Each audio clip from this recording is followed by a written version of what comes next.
¿Alguna vez te has preguntado qué pasaría si un juez, acostumbrado a juzgar a otros durante 20 años, se encontrara cara a cara con alguien que conoce sus secretos más oscuros? Esta es la historia del juez Eduardo Rodríguez, conocido en todo el distrito como el Martillo de Hierro por sus sentencias implacables. Pero un martes por la mañana, un hombre extraño llegó a su tribunal y le hizo una pregunta que lo cambiaría todo.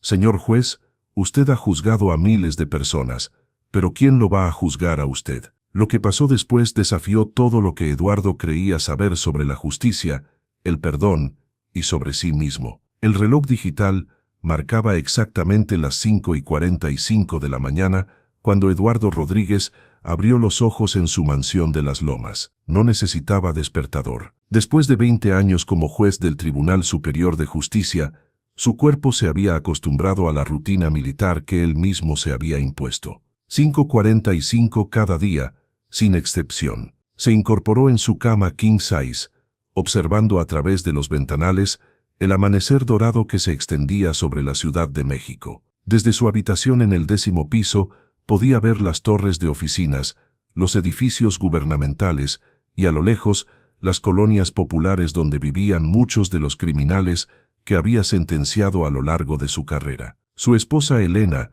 dormía profundamente a su lado. A los 48 años, seguía siendo hermosa, pero Eduardo notaba las líneas de preocupación que se habían acentuado alrededor de sus ojos en los últimos años, especialmente desde que las pesadillas de él se habían vuelto más frecuentes. Se levantó en silencio, como había hecho cada mañana durante las últimas 2 décadas. Su rutina era sagrada, inquebrantable, ducha fría durante exactamente 7 minutos, afeitado perfecto, café negro sin azúcar, y la revisión de los expedientes del día, mientras desayunaba exactamente 2 rebanadas de pan tostado con mermelada de fresa. Mientras el agua fría caía sobre su cuerpo de 52 años, aún en buena forma, gracias a sus entrenamientos diarios en el gimnasio privado de la mansión. Eduardo repasaba mentalmente los casos que vería ese día. 3 expedientes esperaban en su escritorio: un narcotraficante reincidente, un ladrón de autos con antecedentes y un caso extraño que había llegado la noche anterior. Ese último caso lo intrigaba. Un hombre sin identificación, arrestado por alteración del orden público, aunque cuando leyó el reporte policial, no pudo entender exactamente qué había hecho mal. Los oficiales escribieron cosas vagas como comportamiento inusual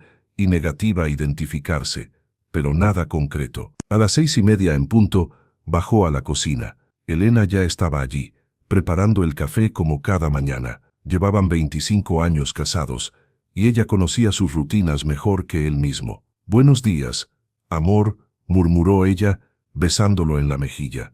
«¿Cómo dormiste?». Eduardo no respondió inmediatamente. La verdad era que había dormido mal, otra vez. Las pesadillas habían regresado con más intensidad en las últimas semanas. Siempre el mismo sueño.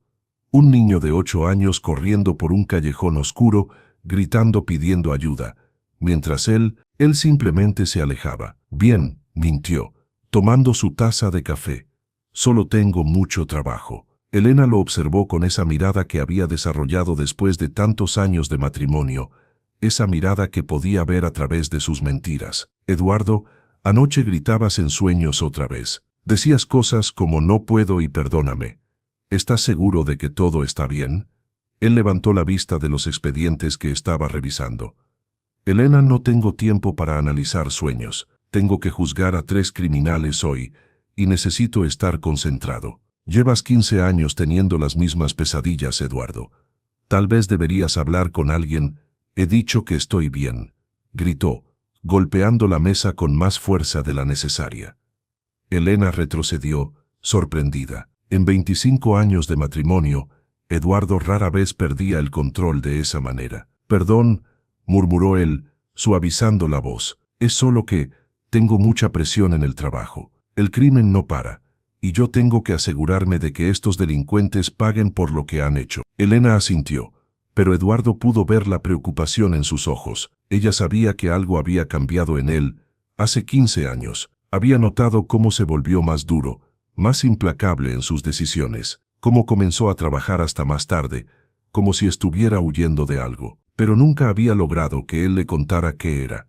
A las 7:15, Eduardo terminó de revisar los expedientes y se dirigió a su vestidor. Su guardarropa era impecable: 30 trajes idénticos de color gris oscuro, 30 corbatas rojas, 30 camisas blancas perfectamente planchadas. La uniformidad lo tranquilizaba. En un mundo lleno de caos y crimen, al menos podía controlar su apariencia. Se vistió meticulosamente, ajustándose la corbata frente al espejo. El hombre que lo miraba desde el reflejo era imponente, alto, de complexión fuerte, cabello canoso perfectamente peinado, ojos grises que habían visto demasiado. Era la imagen perfecta del juez incorruptible. Pero detrás de esos ojos grises, Eduardo sabía que se escondía un secreto que lo había estado carcomiendo durante 15 años. A las 8 en punto, su chofer personal, don Roberto, un hombre de 60 años que había trabajado para la familia durante una década,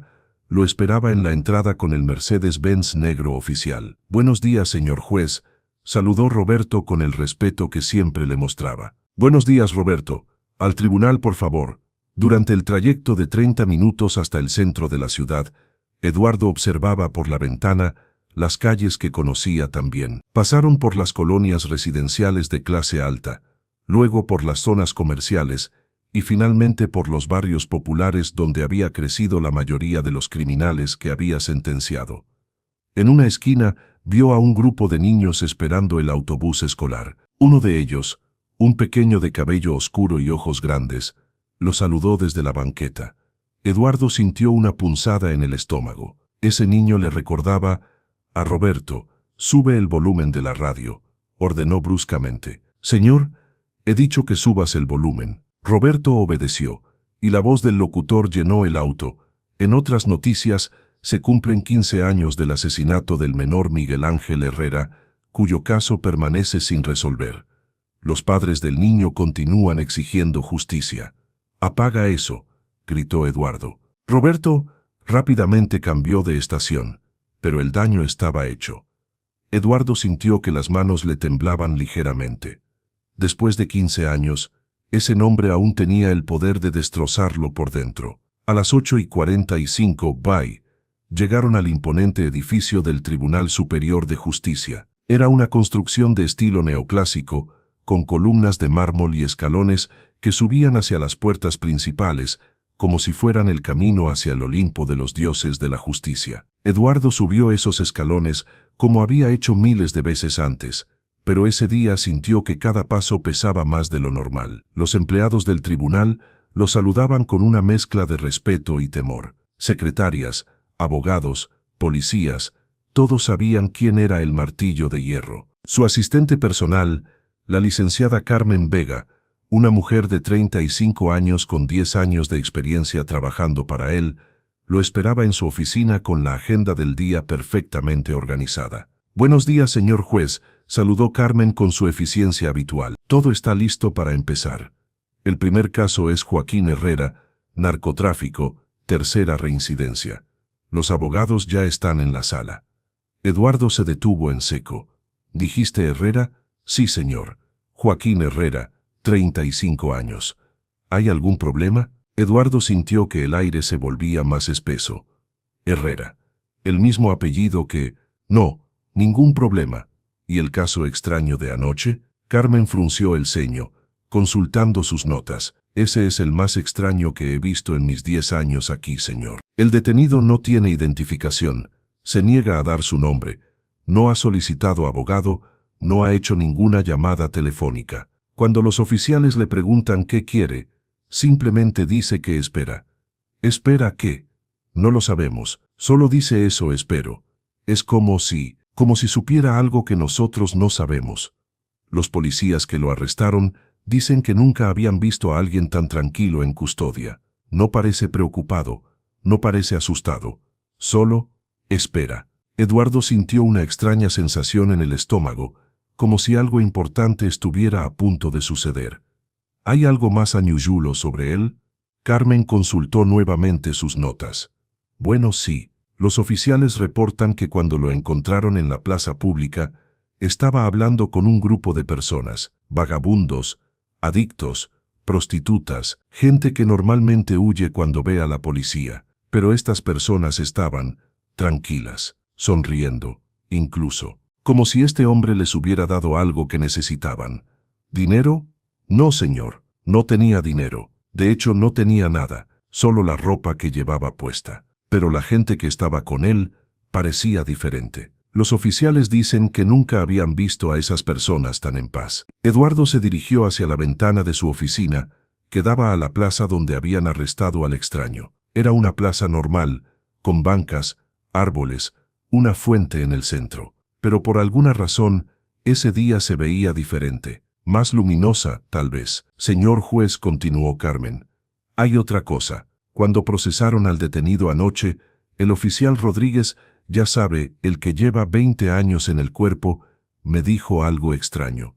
¿Qué? Dijo que cuando miró a los ojos del detenido, sintió como si ese hombre pudiera ver directamente dentro de su alma. Dijo que nunca había experimentado algo así. Eduardo se giró hacia Carmen. El oficial Rodríguez era conocido por ser uno de los policías más duros y experimentados de la ciudad. No era el tipo de hombre que se impresionaba fácilmente, y definitivamente no era dado a declaraciones dramáticas. ¿Dijo algo más? Sí, señor. Dijo que cuando estaba cerrando la celda, el detenido le dijo, no te preocupes, Fernando, ella te va a perdón, a R. El oficial Rodríguez se quedó helado, porque su nombre es Fernando, y bueno, está pasando por un divorcio difícil. Nadie en el departamento sabía que su esposa le había pedido perdón justo esa mañana. Eduardo sintió un escalofrío recorrerle la espalda. ¿Cómo pudo saber el detenido el nombre del oficial, y menos aún sobre su situación personal? Eso es exactamente lo que nos preguntamos todos, señor. Eduardo regresó a su escritorio y se sentó pesadamente en su silla de cuero. Durante 20 años había visto todo tipo de criminales, inteligentes, tontos, violentos, manipuladores, pero nunca había escuchado un caso como este. Carmen, quiero ver todos los reportes sobre el arresto de ese hombre. Y quiero hablar con el oficial Rodríguez personalmente antes del juicio. Sí, señor. Pero hay una cosa más. ¿Qué? Carmen pareció dudar un momento antes de continuar. Cuando llegué esta mañana temprano para preparar los expedientes, pasé por las celdas para revisar que todo estuviera en orden, y vi al detenido. Y estaba sentado en su celda, pero no parecía estar en prisión. Parecía en paz, completamente en paz, y cuando me vio me sonrió y me dijo, Carmen, tu padre está orgulloso de ti. Carmen tenía lágrimas en los ojos mientras contaba esto. Mi padre murió hace 3 años, señor juez, y antes de morir, habíamos discutido. Nunca tuve la oportunidad de arreglar las cosas con él. Durante 3 años me he sentido culpable, pensando que murió decepcionado de mí. Eduardo observó a su asistente. Carmen era una mujer fuerte, profesional, que rara vez mostraba emociones en el trabajo. ¿Cómo pudo saber el detenido sobre tu padre? No lo sé, señor, pero cuando me dijo esas palabras, sentí una paz que no había sentido en 3 años, como si realmente fuera un mensaje de mi padre. Eduardo se levantó y caminó hacia la ventana nuevamente. Algo muy extraño estaba sucediendo, y él no era el tipo de hombre que creía en coincidencias o en cosas sobrenaturales. Era un juez, un hombre de leyes, de evidencias, de hechos concretos. Pero no podía negar que sentía una ansiedad creciente sobre el encuentro con este detenido misterioso. Señor juez, dijo Carmen suavemente, ¿está usted bien? Se ve preocupado. Eduardo se giró hacia ella. Carmen, en 20 años como juez, ¿has visto algún caso que no pudieras explicar? Ella pensó por un momento. Algunos, señor, pero este es diferente. Este hombre no parece ser de este mundo. Las palabras de Carmen resonaron en la mente de Eduardo. No parece ser de este mundo. Está bien, dijo finalmente. Empecemos con el primer caso. Joaquín Herrera. Pero incluso mientras se preparaba para el primer juicio del día, Eduardo no podía sacarse de la mente la imagen de ese hombre extraño, sentado en su celda, esperando pacientemente por algo que solo él sabía. A las 10 de la mañana en punto, Eduardo entró a la sala del tribunal. Era una sala imponente, con techos altos, bancos de madera oscura y el estrado del juez elevado como un altar de la justicia. Las paredes estaban decoradas con retratos de jueces anteriores, hombres serios que habían dedicado sus vidas a hacer cumplir la ley. Eduardo se sentó en su silla, tomó su martillo y miró hacia la sala llena de abogados, policías y curiosos. «Se abre la sesión», anunció con su voz autoritaria que había perfeccionado a lo largo de 2 décadas. Primer caso, Estado contra Joaquín Herrera.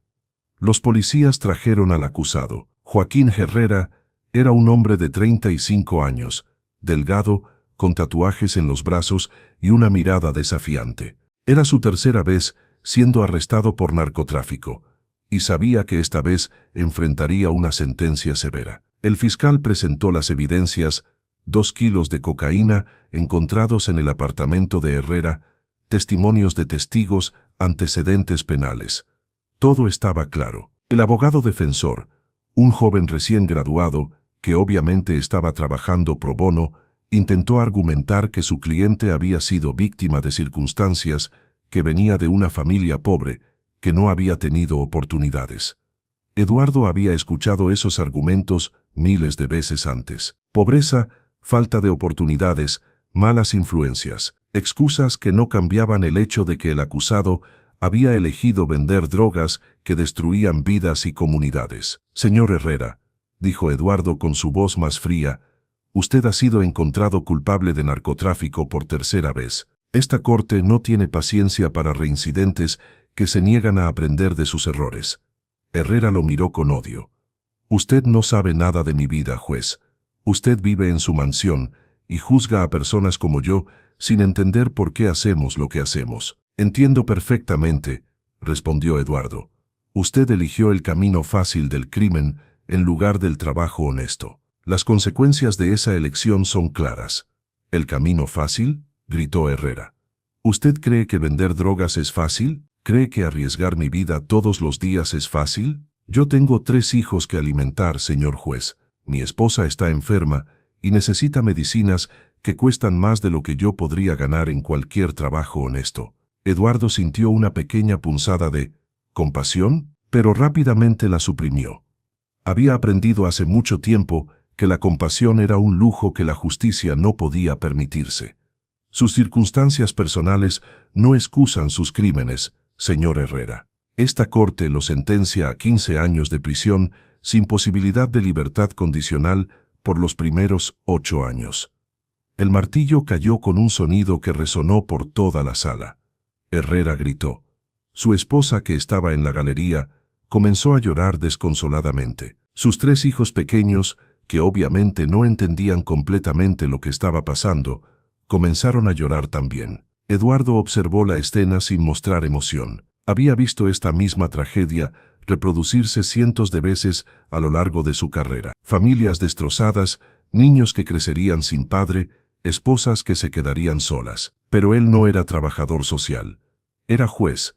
Su trabajo era hacer cumplir la ley, no solucionar los problemas sociales del mundo. Mientras se llevaban a Herrera, este se giró hacia Eduardo y gritó: «Algún día usted también será juzgado, señor juez. Y espero que quien lo juzgue tenga más compasión de la que usted ha mostrado». Eduardo no se inmutó, pero las palabras se quedaron resonando en su mente. El segundo caso fue más rápido. Carlos Mendoza, 23 años, robo de vehículos. Segunda reincidencia. La evidencia era clara. El acusado se declaró culpable esperando clemencia. 8 años de prisión. Dictaminó Eduardo sin dudarlo. Mendoza no gritó, no protestó. Simplemente bajó la cabeza y aceptó su destino. Eran las 12:30 del mediodía cuando Carmen se acercó al estrado. «Señor juez, ¿está listo para el último caso?». Eduardo sintió nuevamente esa extraña ansiedad en el estómago. «Sí, que traigan al detenido». Las puertas del tribunal se abrieron lentamente, y 2 policías entraron escoltando al hombre más extraordinario que Eduardo había visto en su vida. Era un hombre de aproximadamente 35 años, de estatura media, complexión delgada pero fuerte. Su cabello era largo y oscuro. Su barba estaba perfectamente cuidada. Vestía una túnica blanca simple, que parecía brillar con luz propia en el ambiente formal del tribunal. Pero lo que más impactó a Eduardo fueron sus ojos. Eran oscuros, profundos, y cuando se encontraron con los suyos, sintió como si todo su ser fuera examinado, pesado, juzgado. El hombre caminaba descalzo, pero sus pasos eran seguros, dignos. No parecía intimidado por el ambiente del tribunal, ni por la presencia de los policías, ni por la autoridad del juez. Se dirigió al banquillo de los acusados, con una calma que resultaba perturbadora, y se sentó sin esperar órdenes. «Levántese ante la corte», ordenó Eduardo con su voz más autoritaria. El hombre se levantó lentamente, sin prisa, y lo miró directamente a los ojos. No había desafío en su mirada, pero tampoco sumisión. Era algo completamente diferente. Era comprensión. Y en ese momento, Eduardo Rodríguez supo que su vida estaba a punto de cambiar para siempre.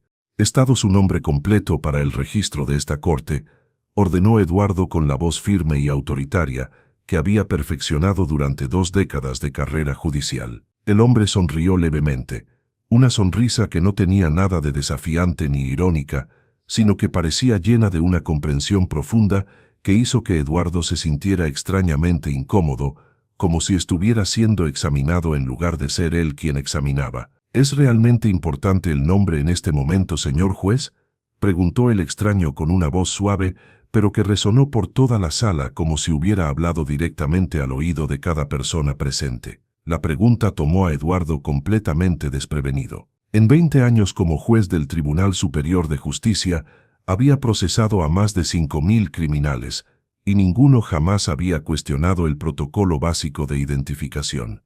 Era una pregunta simple, directa, fundamental para cualquier proceso legal. «Es un procedimiento legal obligatorio, establecido por el Código Penal», respondió Eduardo, tratando de mantener su autoridad, pero sintiendo una extraña tensión en su voz.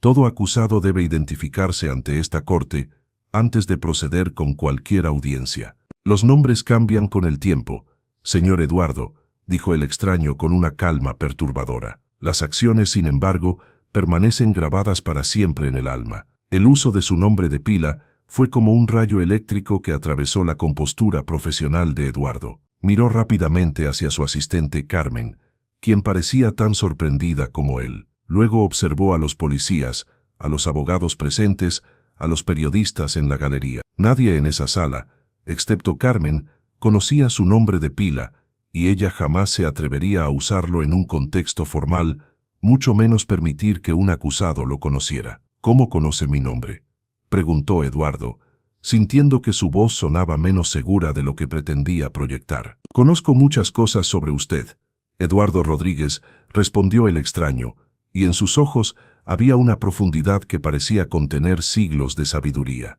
«Conozco al niño de 7 años que crecía en la colonia Doctores, durmiendo en una cama que compartía con sus 2 hermanos menores, porque su familia no tenía recursos para más. Conozco al pequeño que le prometía a su madre enferma que un día sería alguien importante, alguien que podría ayudar a las personas como ellos». Eduardo sintió que el aire en el tribunal se volvía más espeso, más difícil de respirar. Esos detalles, nadie conocía esos detalles. Su infancia en la pobreza era algo que había mantenido cuidadosamente oculto durante toda su carrera profesional. «Conozco al joven idealista que estudió Derecho con una beca completa porque sus calificaciones eran perfectas, trabajando de noche como conserje en un hospital para ayudar con los gastos familiares», continuó el extraño. «Conozco al estudiante que pasaba las noches en la biblioteca jurídica, no solo estudiando las leyes, sino soñando con cómo podría usar esas leyes para defender a los indefensos, para proteger a los inocentes». Cada palabra era como una puñalada dirigida a recuerdos que Eduardo había enterrado profundamente bajo décadas de dureza profesional.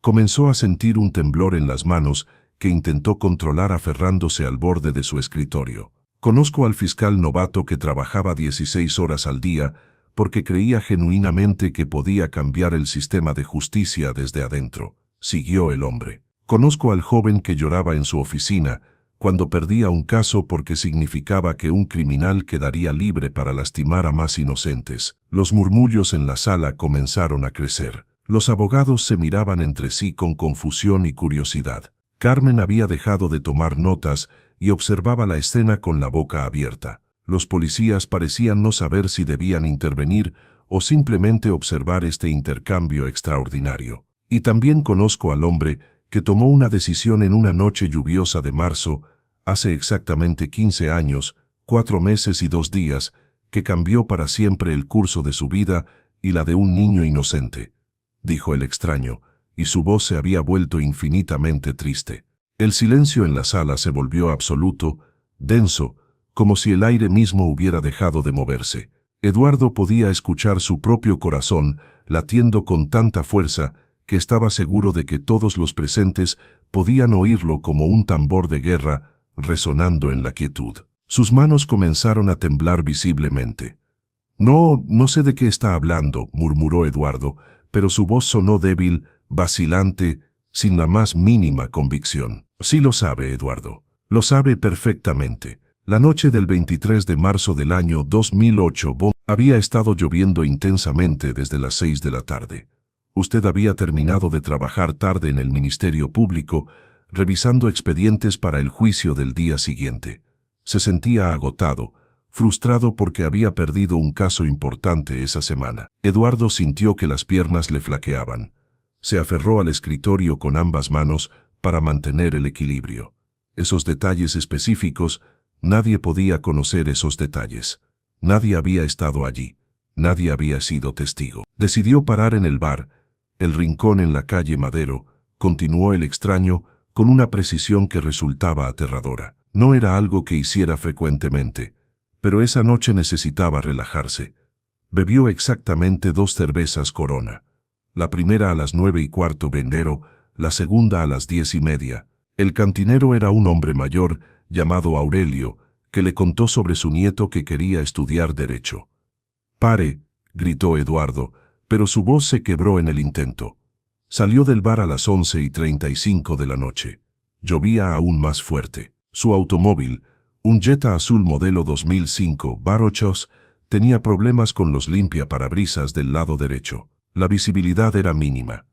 El hombre hizo una pausa, observando el rostro cada vez más pálido de Eduardo. Conducía lentamente por la avenida Juárez cuando se detuvo en el semáforo frente al edificio Banco Nacional. Eran exactamente las 11:47 de la noche cuando el semáforo cambió a rojo. Eduardo cerró los ojos, tratando desesperadamente de bloquear las imágenes que comenzaban a invadir su mente como una avalancha implacable. Y entonces lo vio, continuó el extraño, y ahora su voz estaba cargada de una tristeza tan profunda que parecía contener el dolor de todo el mundo. Un niño de 8 años corriendo desesperadamente entre los automóviles, perseguido por 2 hombres adultos. El pequeño Miguel Ángel Herrera, vestido con una camiseta azul de Superman que su abuela le había regalado en su cumpleaños, y pantalones de mezclilla que tenían un pequeño agujero en la rodilla derecha. Gritó Eduardo, golpeando el martillo contra la mesa con tanta violencia que el sonido resonó por todo el tribunal como un disparo.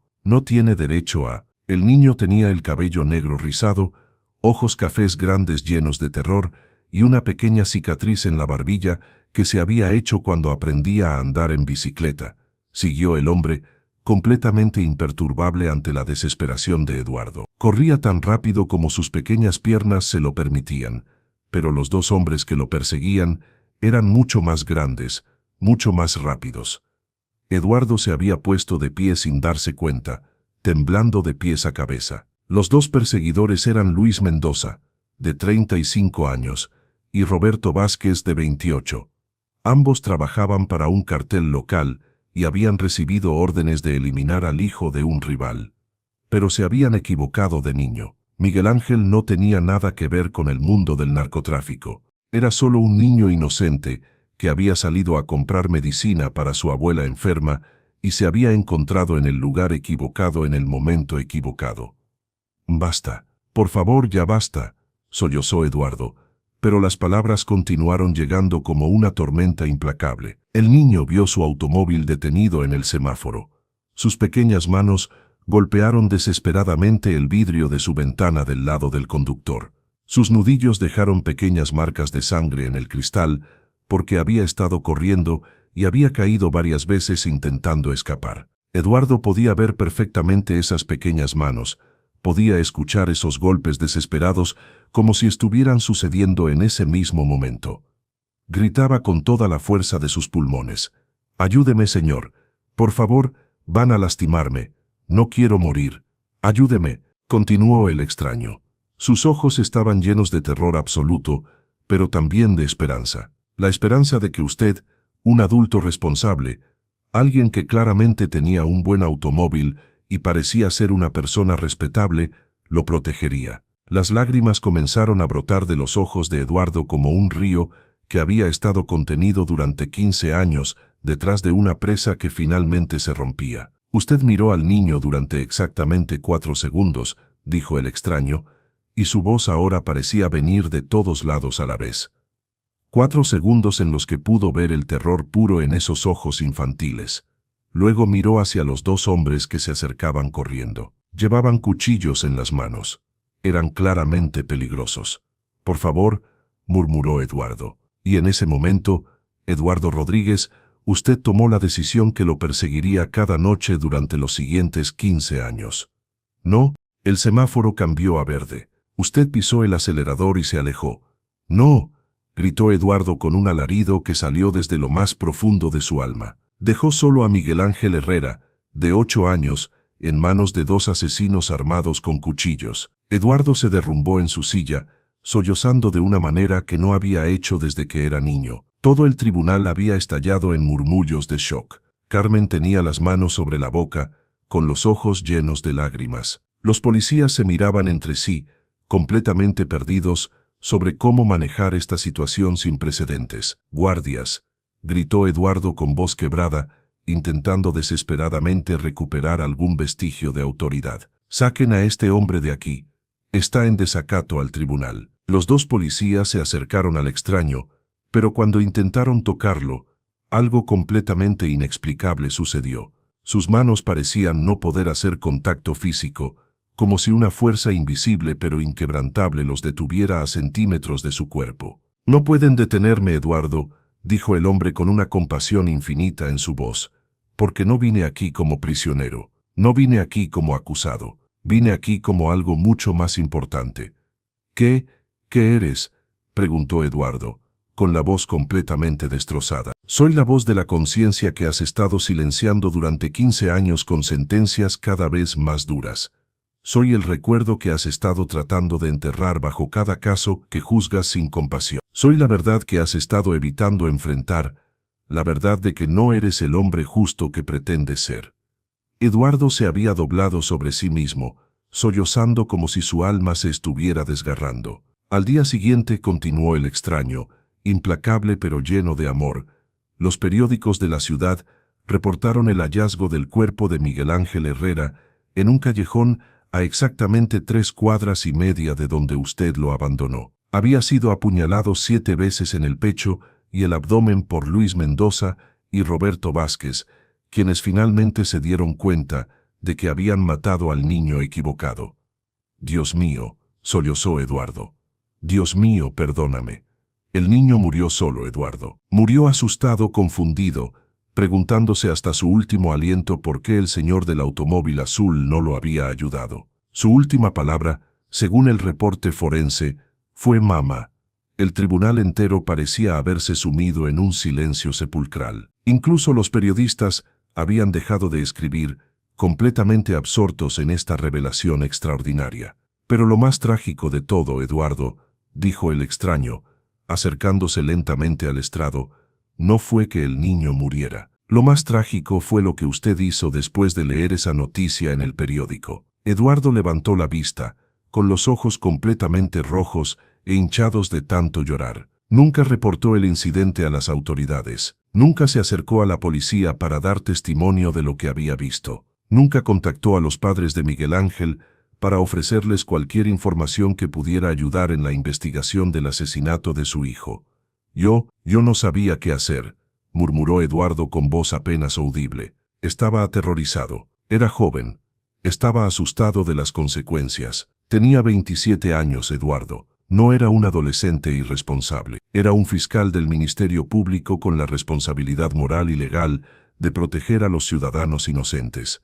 Tenía miedo, sí, pero eso no era excusa para abandonar a un niño indefenso a merced de asesinos armados. El extraño había llegado al estrado, y ahora estaba directamente frente a Eduardo, separado solo por el escritorio del juez. En lugar de enfrentar su cobardía y tratar de hacer lo correcto, decidió enterrar el incidente en las profundidades de su mente. Y desde ese día, se embarcó en una transformación deliberada para convertirse en el martillo de hierro, el juez más duro, más implacable, más despiadado de todo el distrito judicial. Yo pensé que si era más duro con los criminales, tal vez podría compensar, comenzó Eduardo. ¿Compensar qué, Eduardo? ¿Su cobardía, su negligencia, el hecho de que permitió que un niño inocente muriera cuando usted tenía el poder de salvarlo? Las palabras cayeron sobre Eduardo como martillazos. ¿Sabe por qué realmente se volvió tan despiadado con los acusados?, preguntó el extraño. Eduardo negó con la cabeza, incapaz de articular palabras, porque cada vez que sentenciaba a alguien sin compasión, estaba tratando de castigar su propia cobardía. Cada vez que negaba clemencia a un acusado, se la estaba negando a sí mismo. Cada vez que enviaba a alguien a prisión con la sentencia más severa posible, estaba tratando desesperadamente de encarcelar su propia culpa.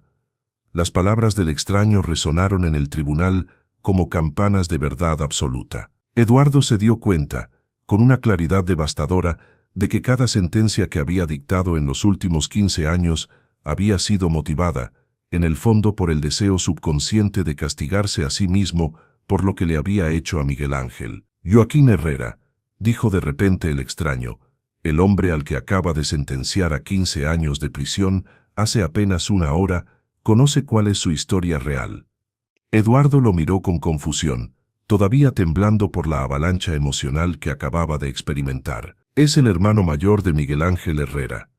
Eduardo sintió como si le hubieran dado un golpe físico en el estómago con un martillo. Después de que su hermano menor de 8 años fue brutalmente asesinado por 2 traficantes, la familia Herrera se desintegró completamente. El padre, incapaz de lidiar con la culpa de no haber protegido a su hijo, comenzó a beber compulsivamente y eventualmente abandonó el hogar familiar.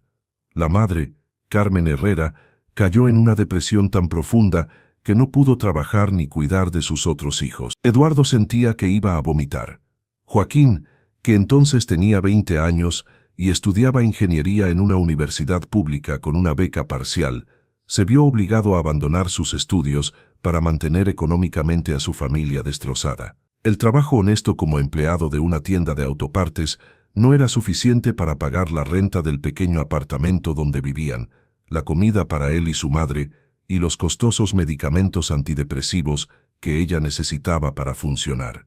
«Dios mío», murmuró Eduardo. Así que Joaquín Herrera tomó la dolorosa decisión de empezar a vender pequeñas cantidades de marihuana a estudiantes universitarios para complementar sus ingresos. No era un criminal violento, no era un narcotraficante ambicioso. Era simplemente un joven desesperado, tratando de mantener a flote a su familia después de una tragedia. Eduardo se dio cuenta de la ironía cruel y devastadora de la situación. En otras palabras, Eduardo, usted acaba de sentenciar a 15 años de prisión al hermano mayor de la víctima de su propia cobardía. El círculo de dolor y destrucción que comenzó con su decisión de alejarse aquella noche lluviosa continúa expandiéndose como ondas en un estanque, afectando a más y más vidas inocentes.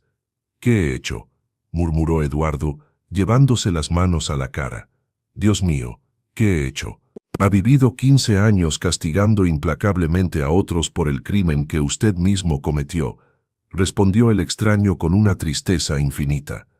«Ha sido más duro, más cruel, más despiadado con ellos de lo que jamás ha sido consigo mismo». Eduardo levantó la vista hacia el hombre extraordinario que tenía frente a él, y por primera vez en toda esta conversación imposible, hizo la pregunta que había estado evitando. «¿Quién eres realmente? ¿Cómo es posible que sepas todas estas cosas con tanto detalle?». El extraño sonrió, y había en esa sonrisa una mezcla de tristeza infinita, compasión ilimitada, y un amor tan profundo que Eduardo sintió que podría perderse en él para toda la eternidad. «Soy alguien que entiende íntimamente el peso abrumador de las decisiones morales difíciles. Soy alguien que conoce el dolor devastador del arrepentimiento profundo. Soy alguien que ha caminado entre los seres humanos durante milenios, observando sus luchas constantes, sus caídas dolorosas, sus momentos de redención gloriosa. Eso no responde realmente mi pregunta. ¿Realmente necesita que le diga mi nombre explícitamente, Eduardo?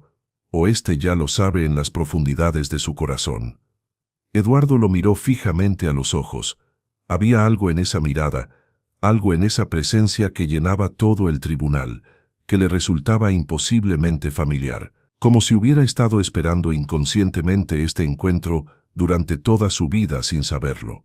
He estado observándolo durante estos 15 años, continuó el extraño. He visto cómo se tortura a sí mismo cada noche con pesadillas interminables. He visto cómo cada fibra de su ser se endurece un poco más con cada sentencia cruel que dicta. He visto cómo su esposa Elena llora en silencio en la cocina mientras usted duerme, preocupada por el hombre distante y frío en que se ha convertido el hombre que ama. Eduardo sintió una nueva ola de dolor al pensar en Elena, en cómo su transformación había afectado no solo su propia vida, sino la de la mujer que lo había amado incondicionalmente durante 25 años. He visto cómo su rigidez emocional y su falta de compasión han destruido familias enteras, cómo han perpetuado ciclos interminables de dolor y venganza en lugar de romperlos con misericordia y oportunidades de redención. Entonces, ¿por qué no viniste antes?, preguntó Eduardo con una amargura que sorprendió incluso a él mismo. ¿Por qué esperaste 15 años completos para revelarme todo esto?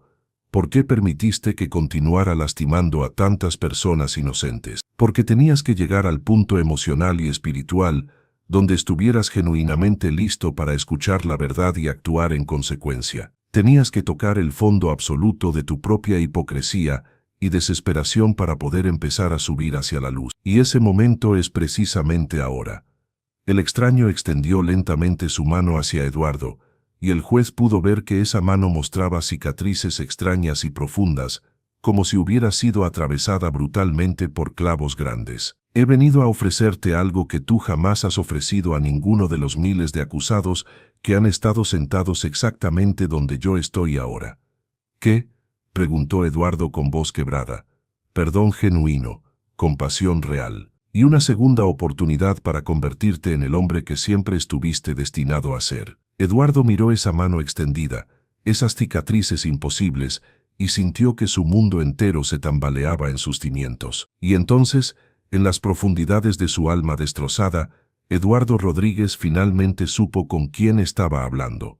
Eduardo miró esa mano extendida con las cicatrices profundas y misteriosas, y sintió que todo su universo conocido se reorganizaba completamente en un solo instante. Las lágrimas que habían estado fluyendo como un río incontrolable se detuvieron abruptamente, reemplazadas por un silencio absoluto en su interior, como si su alma entera hubiera dejado de respirar. No merezco perdón, murmuró finalmente Eduardo, con una voz tan quebrada y devastada que apenas era audible incluso en el silencio sepulcral del tribunal. Dejé morir a un niño completamente inocente por pura cobardía. Destruí a su familia entera con mi negligencia. Condené injustamente a su hermano a una prisión que no merece.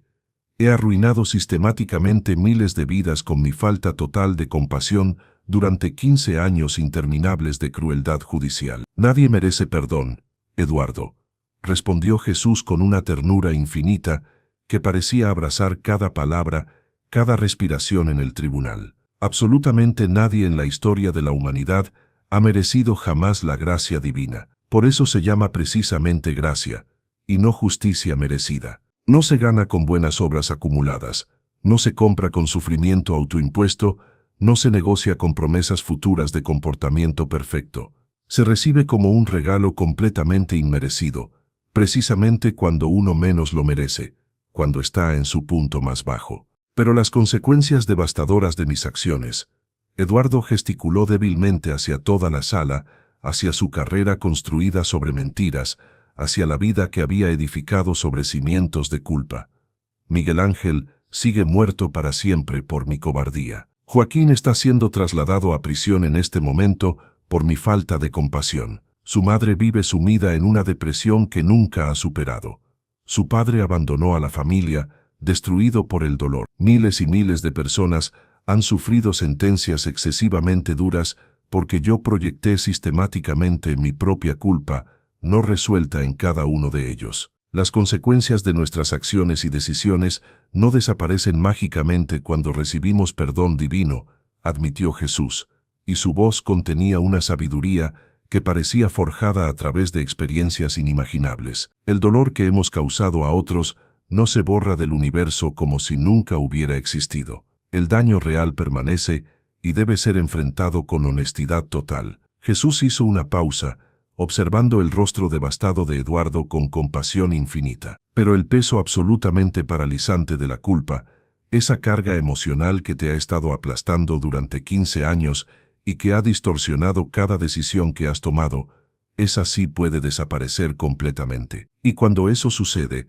cuando finalmente nos liberamos de las cadenas del autocastigo constante, podemos empezar genuinamente a reparar el daño que hemos causado, en lugar de seguir perpetuándolo. Eduardo sintió algo que no había experimentado ni una sola vez en 15 años completos, una pequeña chispa temblorosa de algo que se parecía peligrosamente a la esperanza auténtica. ¿Cómo?, preguntó, su voz apenas un susurro fantasmal. ¿Cómo puedo siquiera empezar a considerar la posibilidad de reparar algo tan terrible, tan absolutamente devastador? Empezando por la tarea más difícil de todas las que enfrentarás en tu vida, respondió Jesús, acercándose un paso más al estrado judicial. La tarea que has estado evitando desesperadamente durante 15 años, perdonándote genuinamente a ti mismo. Eduardo sintió como si esas palabras fueran físicamente imposibles de procesar, aceptando finalmente que eras un hombre profundamente imperfecto, que tomó una decisión absolutamente terrible motivada por el miedo paralizante, pero reconociendo también que no tienes que seguir siendo ese hombre aterrorizado para siempre, que puedes elegir, en este momento, convertirte en alguien diferente. Jesús tocó gentilmente el borde del escritorio del juez, y Eduardo sintió como si esa simple acción hubiera enviado ondas de energía transformadora a través de toda la sala. Luego, usando tu posición considerable de poder e influencia para mostrar la misma compasión radical e incondicional que estás recibiendo en este preciso momento, para romper definitivamente los ciclos destructivos de venganza y castigo que has estado perpetuando meticulosamente, y empezar a plantar semillas de redención genuina y segundas oportunidades reales. Eduardo cerró los ojos con fuerza, sintiendo como si estuviera parado al borde de un precipicio emocional, desde el cual podía saltar hacia una nueva vida o caer para siempre en la oscuridad familiar. Eduardo, dijo Jesús con una suavidad que penetraba hasta los huesos, ¿recuerdas con claridad total por qué quisiste convertirte en juez originalmente? ¿Recuerdas al joven lleno de ideales que fuiste una vez? Eduardo abrió lentamente los ojos, y por un momento mágico, las décadas se desvanecieron como humo. Pudo ver con perfecta claridad al joven idealista y apasionado que había sido, estudiando incansablemente hasta las 3 de la madrugada en la biblioteca universitaria, trabajando de conserje en turnos nocturnos para pagar sus estudios, soñando despierto con un sistema de justicia que verdaderamente protegiera a los débiles y desamparados. Su voz se quebró como cristal bajo presión. Quería proteger desesperadamente a los inocentes que no tenían voz propia. Quería asegurarme de que la justicia no fuera simplemente un privilegio exclusivo de los ricos y poderosos. Quería que las personas como yo, como mi familia humilde, como los niños pobres de mi barrio, tuvieran alguien que genuinamente las defendiera contra los abusos del sistema. Ese sueño hermoso y puro no ha muerto, Eduardo, respondió Jesús con una convicción absoluta. Solo se perdió temporalmente en una tormenta devastadora de dolor autoimpuesto y culpa no procesada. Pero puede renacer completamente, puede florecer de nuevo con una fuerza incluso mayor, puede convertirse en algo aún más hermoso y poderoso de lo que jamás imaginaste. ¿Cómo puedo volver a ser ese hombre después de todo lo que he hecho?, preguntó Eduardo con una desesperación genuina. Ya no sé cómo mostrar compasión real. Ya no sé cómo ver a un acusado como algo más que un criminal que merece castigo. He construido muros emocionales tan altos alrededor de mi corazón que ya ni siquiera estoy seguro de que siga latiendo.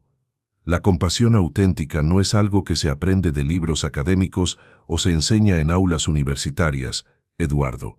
explicó Jesús con una paciencia infinita. Es algo que se recuerda, algo que se redescubre. Está grabada permanentemente en tu corazón desde el momento exacto en que naciste, enterrada profundamente bajo 15 años de dolor autoinfligido, pero sigue completamente intacta ahí, esperando pacientemente ser redescubierta.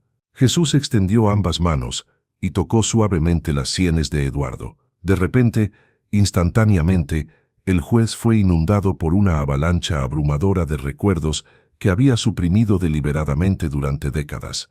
Su infancia en la pobreza extrema, viendo cómo su madre se saltaba comidas para que sus hijos pudieran comer. Sus años universitarios llenos de sacrificio, estudiando derecho porque genuinamente quería hacer una diferencia. Su primer caso como fiscal, defendiendo apasionadamente a una mujer maltratada. La luz pura de amor en los ojos de Elena, cuando se casaron, llena de admiración por el hombre bueno que había elegido amar. Ese hombre compasivo, ese protector natural de inocentes, ese defensor incansable de los débiles, sigue completamente vivo dentro de ti, murmuró Jesús con una certeza absoluta. Solo necesitas recordar quién era realmente antes de que el miedo paralizante y la culpa corrosiva lo transformaran en algo que nunca quiso ser. Eduardo sintió como si una armadura emocional increíblemente pesada, que había estado cargando durante 15 años, finalmente se desprendiera completamente de sus hombros, cayendo al suelo con un estrépito que solo él podía escuchar, permitiéndole respirar profundamente por primera vez en más de una década. ¿Pero qué hago inmediatamente con Joaquín Herrera?, preguntó Eduardo con urgencia genuina. Ya lo sentencié oficialmente. Los papeles están firmados. Ya está en proceso de ser trasladado a la prisión estatal. ¿Cómo puedo arreglar ese error terrible que acabo de cometer? Un juez verdaderamente sabio e íntegro, respondió Jesús con una sonrisa que parecía contener siglos de sabiduría. Reconoce humildemente cuando ha cometido un error grave y tiene el valor moral de corregirlo públicamente, sin importar cómo eso pueda afectar su reputación profesional o su orgullo personal. ¿Puedo hacer eso legalmente? ¿Tengo la autoridad judicial para revisar una sentencia que acabo de dictar?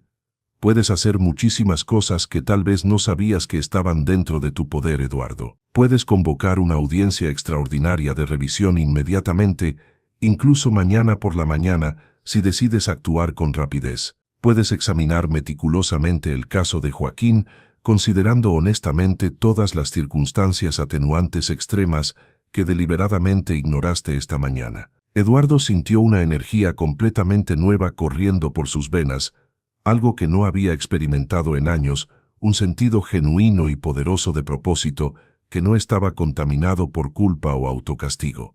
La pérdida absolutamente traumática de su hermano pequeño, cuando Joaquín tenía apenas 20 años. La desintegración completa de su familia debido a esa tragedia.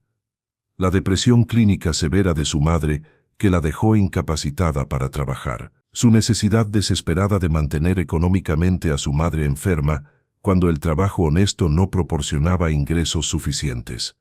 Eduardo se incorporó completamente en su silla, sintiendo que la sangre volvía a fluir vigorosamente por sus venas. Puedes recomendar programas intensivos de rehabilitación en lugar de simplemente castigo punitivo. Puedes usar tu considerable influencia para conectar a la familia Herrera con servicios sociales especializados, tratamiento psicológico profesional, oportunidades reales de empleo digno para Joaquín cuando complete un programa de rehabilitación más corto y humano. Eduardo sintió las lágrimas volviendo a sus ojos, pero por primera vez en 15 años, no eran lágrimas de dolor puro, sino de algo que se parecía a la esperanza redentora. Y Miguel Ángel, continuó Jesús, y su voz se llenó de ternura especial al mencionar al niño, la memoria sagrada de ese pequeño inocente puede ser honrada de maneras hermosas que nunca imaginaste posibles. ¿Cómo?, preguntó Eduardo, inclinándose hacia adelante.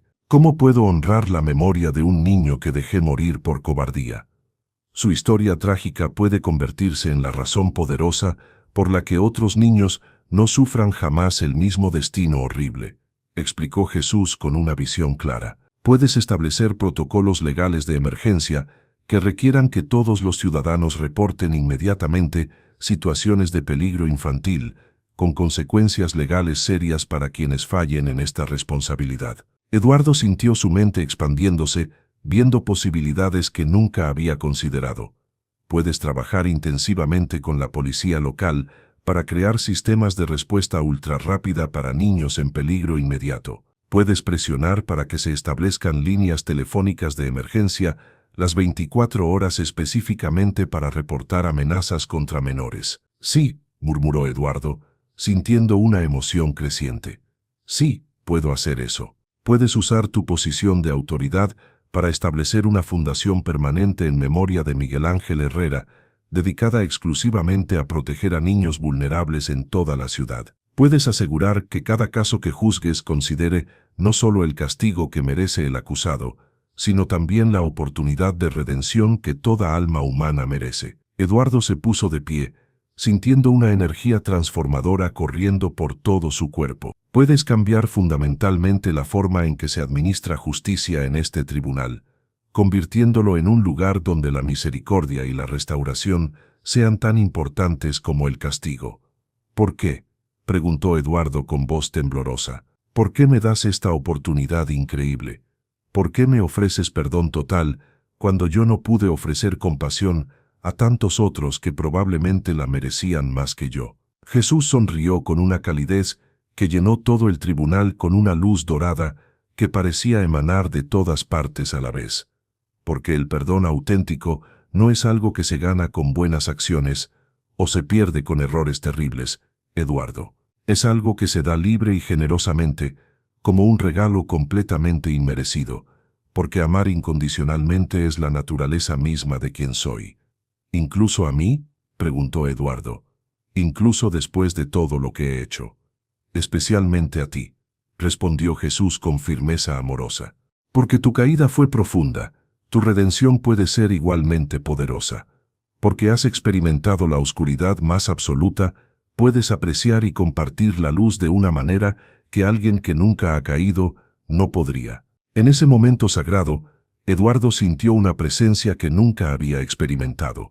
Era como si toda la culpa, todo el dolor, toda la oscuridad que había cargado durante 15 años fuera lavada completamente de su alma por una fuerza más poderosa que cualquier ley humana. ¿Quién eres realmente?, preguntó Eduardo una vez más, pero esta vez con una reverencia sagrada que nunca había sentido. Jesús lo miró directamente a los ojos con un amor tan profundo que Eduardo sintió que podría perderse en esa mirada para toda la eternidad. Soy el que vino específicamente a buscar a los perdidos como tú. Soy el que vino a sanar a los quebrantados de corazón. Soy el que vino a liberar a los prisioneros de sus propias cadenas de culpa y autocastigo. Eduardo sintió que su corazón se detenía por un momento. Esas palabras sagradas las había escuchado antes, hace muchos años, en la pequeña iglesia donde su abuela lo llevaba cuando era niño. Soy el que murió voluntariamente en una cruz para que los culpables como tú pudieran ser perdonados completamente. Soy el que resucitó de la muerte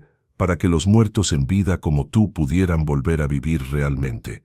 Y entonces, en ese momento de revelación absoluta, Eduardo Rodríguez lo supo con una certeza que trascendía toda lógica humana, toda duda, toda incredulidad. Jesús, murmuró, y la palabra sagrada salió de sus labios como una oración, como una confesión, como un reconocimiento de algo que había estado esperando toda su vida.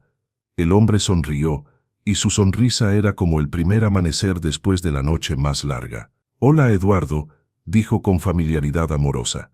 «He estado esperando pacientemente durante 15 años para tener exactamente esta conversación contigo». En ese momento, el tribunal se llenó de una luz sobrenatural tan brillante y cálida que todos los presentes sintieron como si estuvieran en presencia de algo infinitamente sagrado. Carmen se arrodilló instintivamente. Los policías se quitaron sus gorras. Los abogados guardaron silencio absoluto. «¿Qué hago ahora?», preguntó Eduardo con lágrimas de gratitud. «Ahora empiezas a vivir auténticamente por primera vez en 15 años», respondió Jesús. «Empiezas cada día, recordando que eres amado incondicionalmente, no por lo que has hecho, sino simplemente porque existes. Y desde esa certeza de amor, empiezas a amar a otros de la misma manera». Eduardo caminó alrededor de su escritorio y se arrodilló frente a Jesús. «Perdóname», sollozó. «Por favor, perdóname por todo». Jesús puso sus manos sobre la cabeza de Eduardo, y el juez sintió una paz que superaba todo entendimiento fluyendo a través de cada célula de su cuerpo. «Ya estás perdonado, Eduardo. Ya eres libre. Ahora levántate y vive como el hombre perdonado que eres». Eduardo se incorporó, y por primera vez en 15 años, se sintió genuinamente vivo. «¿Te vas a quedar?», preguntó, con miedo de niño. «Siempre estaré contigo», prometió Jesús. «Tal vez no siempre de esta manera visible, pero en cada acto de compasión que muestres, en cada segunda oportunidad que des, en cada momento en que elijas el amor sobre el juicio, allí estaré». La luz en el tribunal comenzó a cambiar, volviéndose más suave, pero la presencia siguió siendo real. «¿Qué le digo a Elena? Dile la verdad, dile que el hombre que se casó con ella ha regresado finalmente a casa». Eduardo sonrió a través de sus lágrimas. «Y Joaquín Herrera, convoca esa audiencia mañana. Enmienda tu error. Muestra al mundo que la justicia verdadera incluye compasión. Y Miguel Ángel, vive de tal manera que su muerte no haya sido en vano. Protege a otros niños. Honra su memoria siendo el hombre que él esperaba que fueras aquella noche». La presencia física de Jesús comenzó a desvanecerse gradualmente, pero Eduardo no sintió pánico.